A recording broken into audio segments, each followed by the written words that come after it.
Kim O'Neill. I'm so excited to be here with you. Yes, I'm also a certified law of attraction coach and then some, as I know many of us are here. So yes, some of my certifications are, I'm an ICF certified coach, LOA coach, certified Reiki master practitioner, spontaneous transformation practitioner, for those who are familiar with Jennifer McLean. And I work with a variety of people. So I do interview coaching, but I also do confidence coaching, which really is just touching the surface of it. That's just sort of an easy way to understand one of the benefits that my clients tend to get.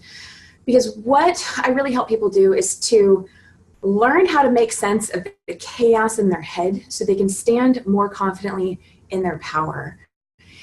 And so I first want to say, Susan, thank you so much for that intro. Susan said, and I'm only mentioning this for a reason because otherwise there's that little part of me that's a little uncomfortable saying this. Susan mentioned that I'm a gift. Well, here's the thing. We are all gifts.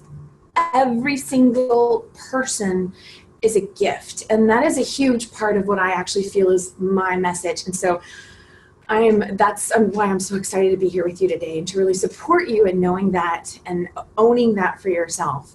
So we started off, as we were preparing for this, I said, you know what, we're gonna call this Bridging the Gap from empath to day job employee. So I think a lot of us can identify with that, right? You might be this heart-centered, heart-filled person, and you're like, uh-oh, the rest of these people, we're not on the same page, right?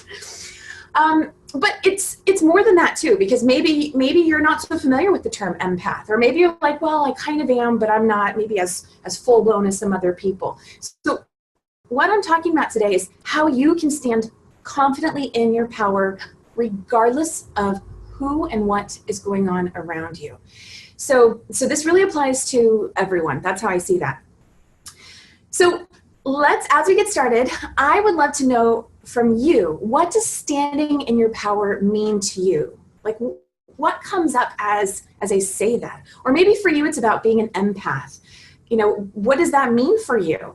So go ahead and just put in the comments what that means for you. And I'm going to go ahead and share a little bit more. I know many of you are familiar with the term empath, but in case you're not, I just want to share with you what, I'm pulling a book here. Hold on. Okay. So there is this book here that you may be interested in. It's called The Empath's Survival Guide by Dr. Judith Orloff, Life Strategies for Sensitive People. So if you happen to have this book, I'm looking at page 2. On page 2, she says that empaths have an extremely reactive neurological system.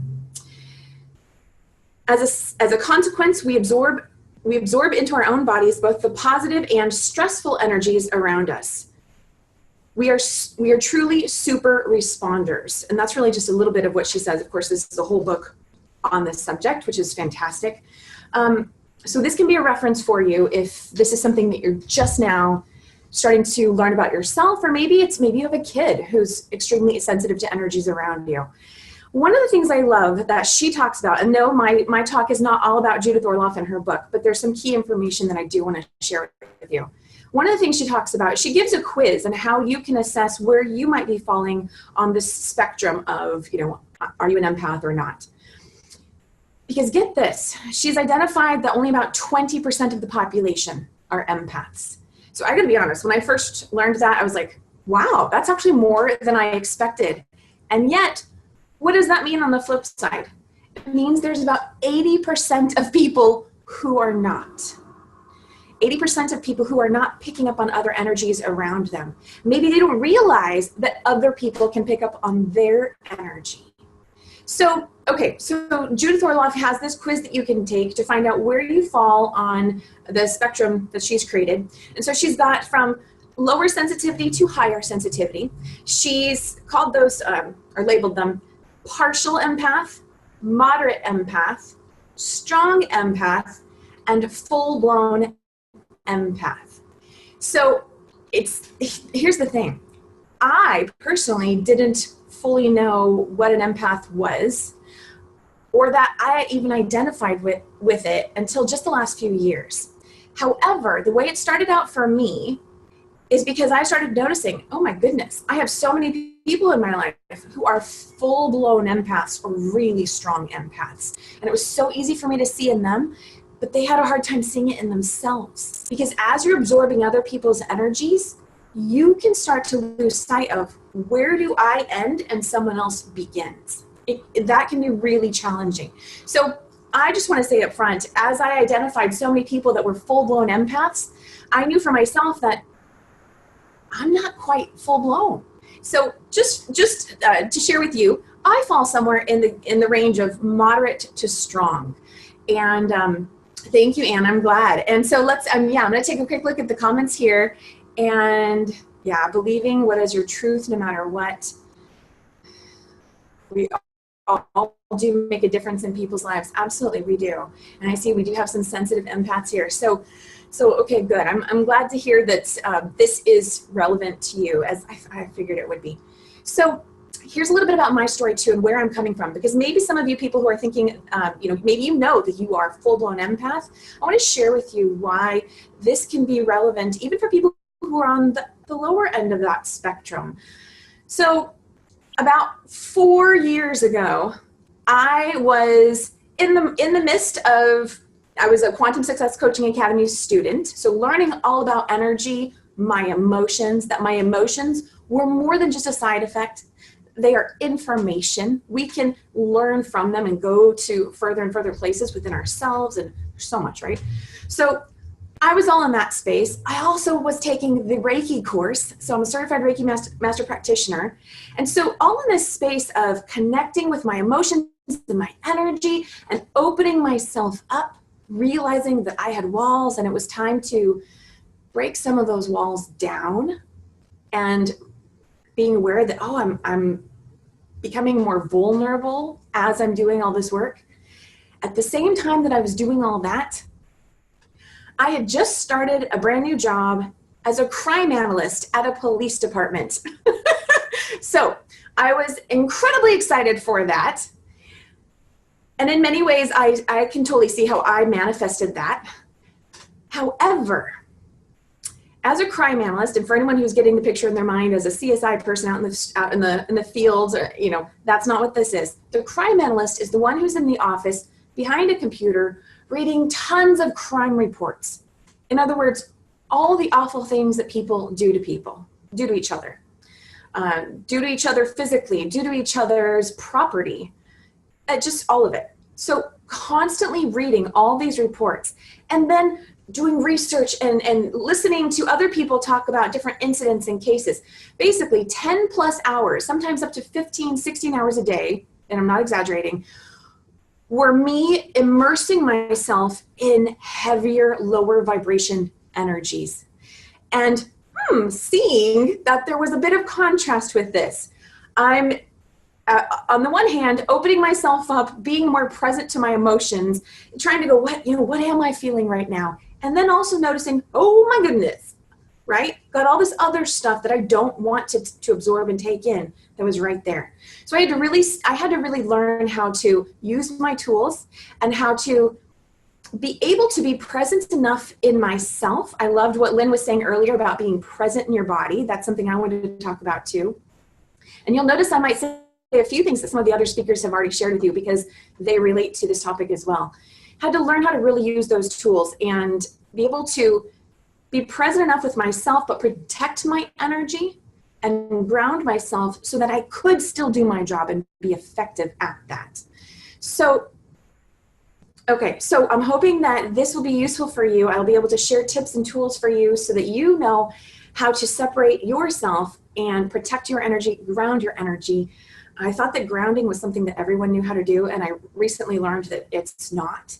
And with that said, there are many different ways to do the things that I'm talking about, that some of you, even the other speakers are talking about.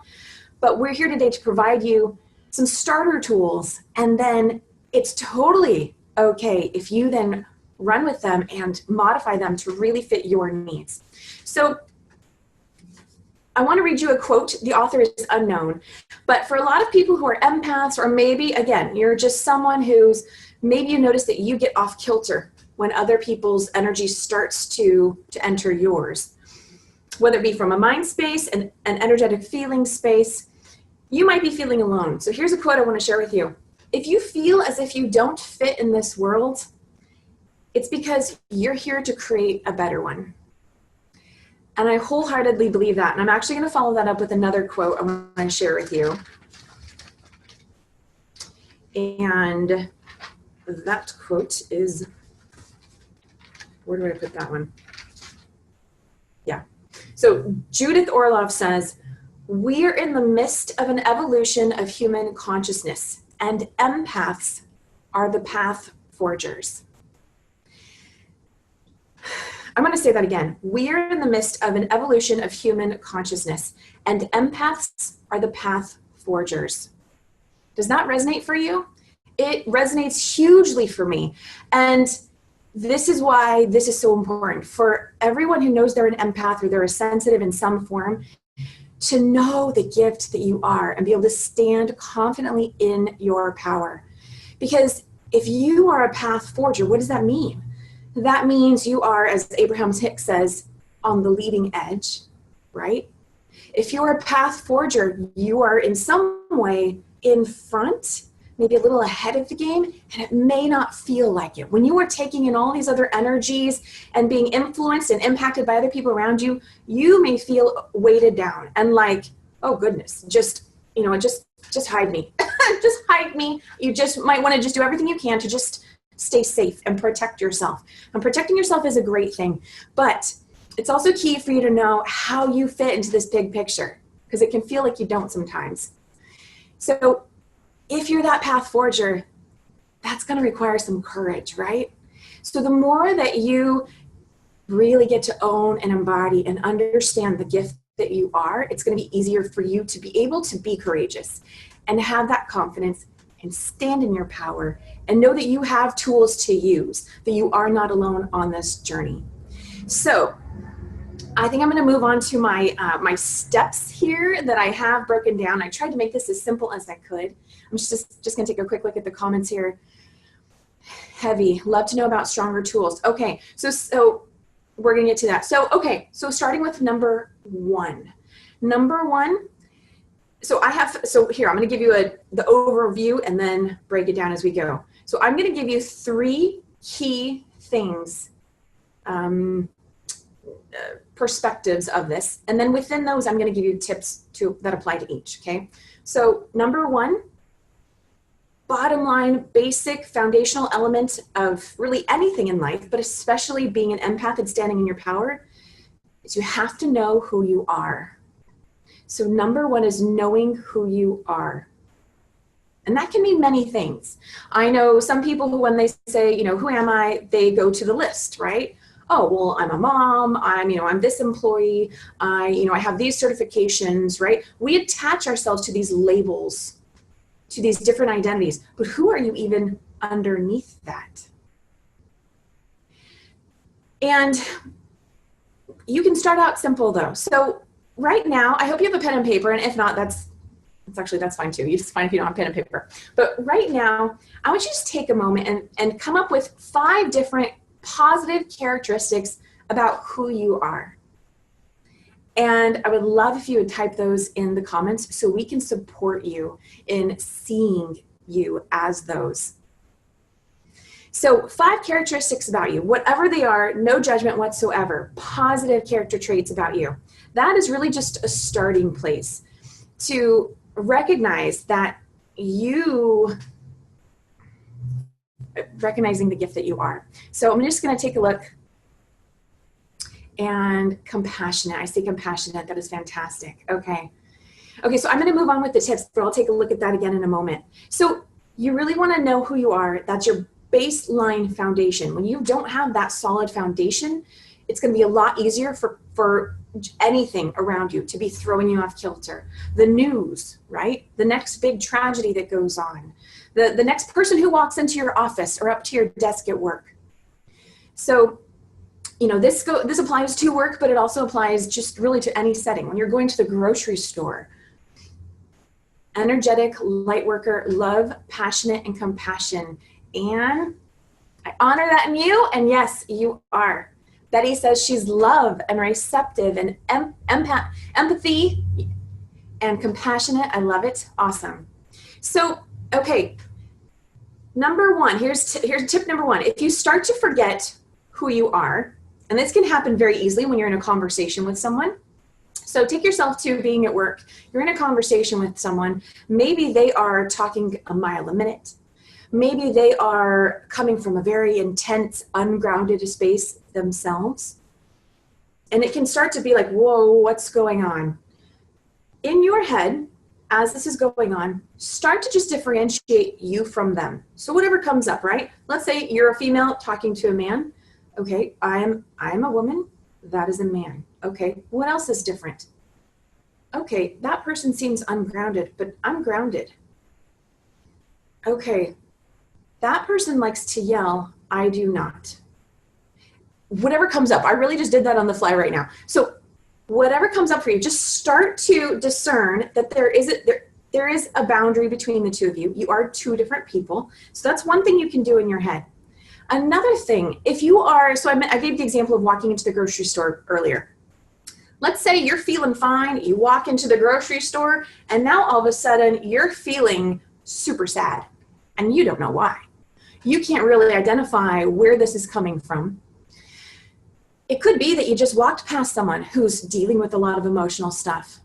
It could be that someone who was feeling that way was just in the aisle that you are now in, and they're not there anymore, but that energy was so intense within them that it is still present in that aisle, and maybe you just walked through it or walked past it. Stop and ask yourself, okay, who does this belong to? There may be a few different things. You might actually realize immediately, well, in a grocery store, you may not know who it is, right? But any other situation, you might immediately get the name of someone, or you might immediately just know, oh, this is not mine. And that's going to make it easier for you to also then separate yourself from that energy and send that on its way. Allow that to pass by you. Another tip for really being able to know who you are, take deep breaths, slow, deep breaths. Susan can attest to this. Here's what Susan says about me when she first met me, because she met me when I was still working at the police department. I've since left that job because I realized I needed to do that to serve myself in a better way. So, but I apparently used to not breathe all that often. I was taking shallow breaths. So mindful deep breaths. This is from Judith Orloff again. I loved what she said, so I'm just going to quote her. Mindful deep breaths clear the negativity that you pick up. Just pause for a moment. Just pause for a moment and put your hand on your heart and one hand on your abdomen and take a slow, deep breath. I'm going to do it with you.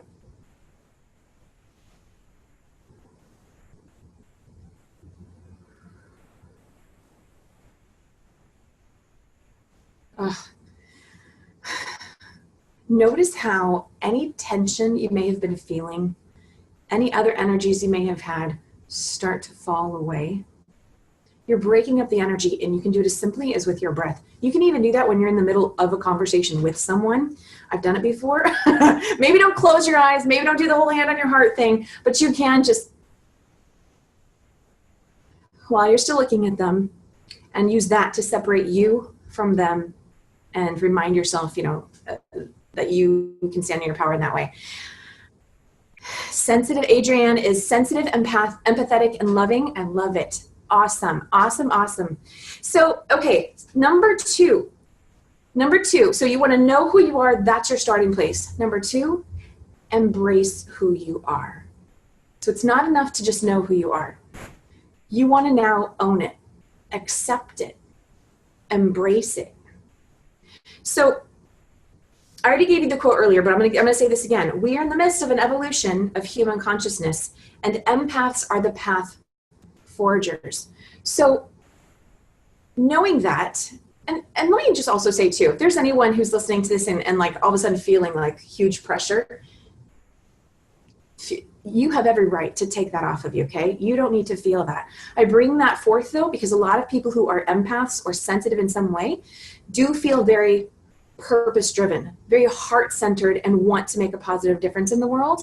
And so that will resonate with them as feeling, having a knowing that you are in some way a path forger. So that's why I bring that up. But do not force that upon yourself if that is not resonating with you, okay? Because this is not about making anyone feel guilty or like they have to lead the pack and take on this, huge task.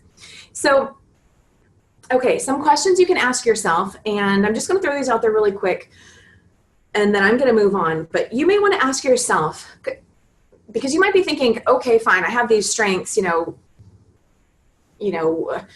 what does that mean? Like, how do I do something with that? Ask yourself, how do having those strengths serve you?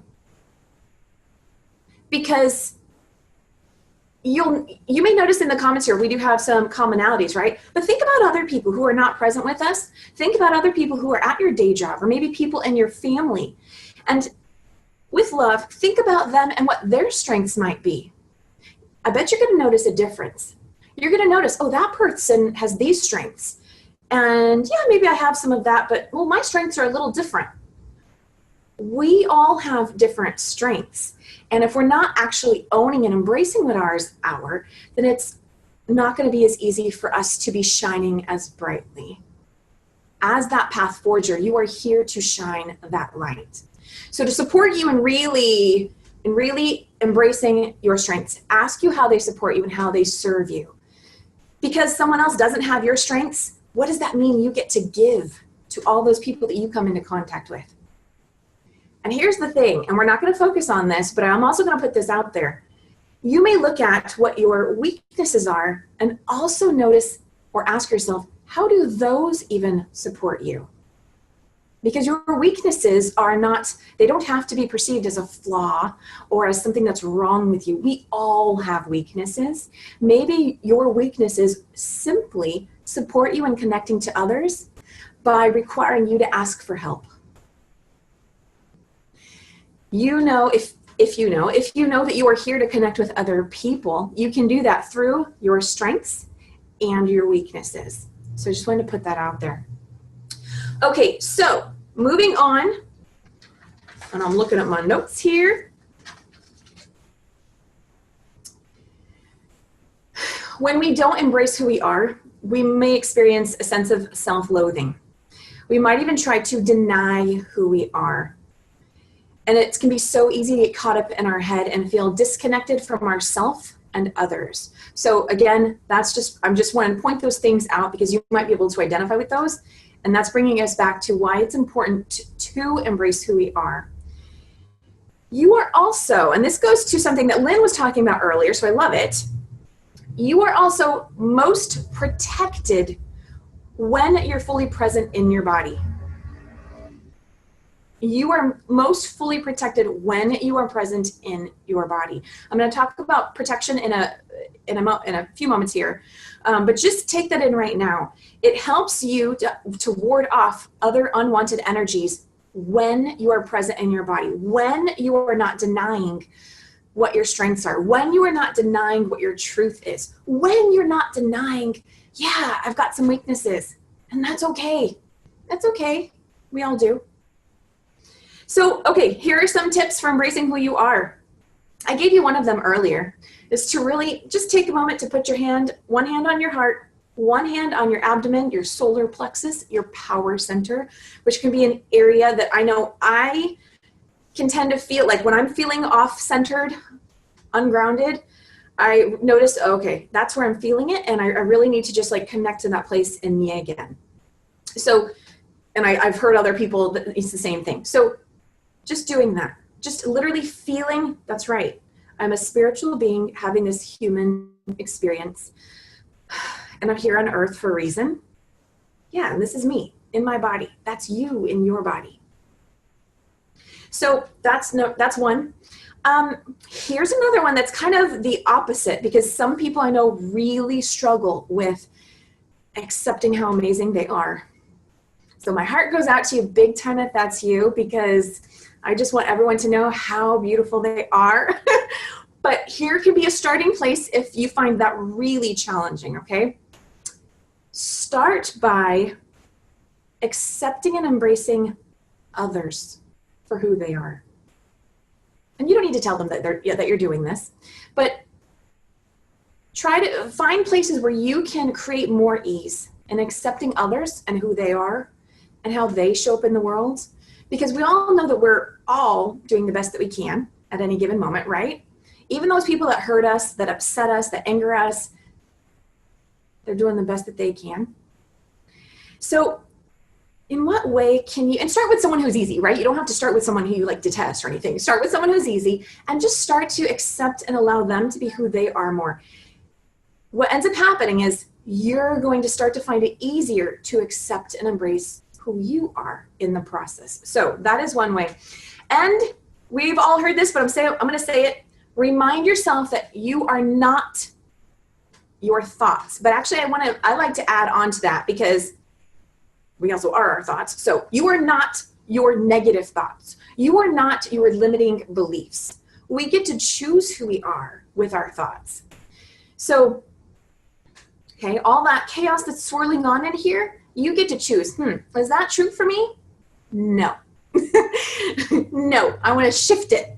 So, okay, moving on to number 3, and I'm going to be honest here. So I'm really just talking, and I may have lost track of time a little bit. Susan, if you'd be so kind to just put in the comments how much time I might have left, that would be awesome. So, and I'm seeing some of your comments. Yay, I'm glad this is resonating for you guys. Okay, number 3. Okay, so we talked about knowing who you are. That's your foundation. But that's not enough. So then you got to embrace who you are, accept it, allow who you are. And number 3, be who you are.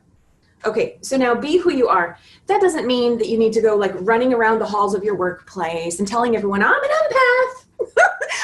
I'm sensitive. I think I know what you're thinking right now. I think I know what you're feeling right now. That doesn't mean you have to do any of that. It is simply, this is of course my definition, right? My way to describe this. Being who you are means that you've embraced and accepted who you are to the point that you now embody that. And other people can sense that or see that, and it might be subtle. They may not know what's different about you, but there's something about you that has become more whole. So that's what I mean by being who you are. Anything that we practice over and over and over, it just starts to become part of us. So practicing knowing who you are and standing in that energy. And let me see here. Did Susan comment? I don't see anything yet. Okay. Here's another quote I want to give you and why this is important about being who you are.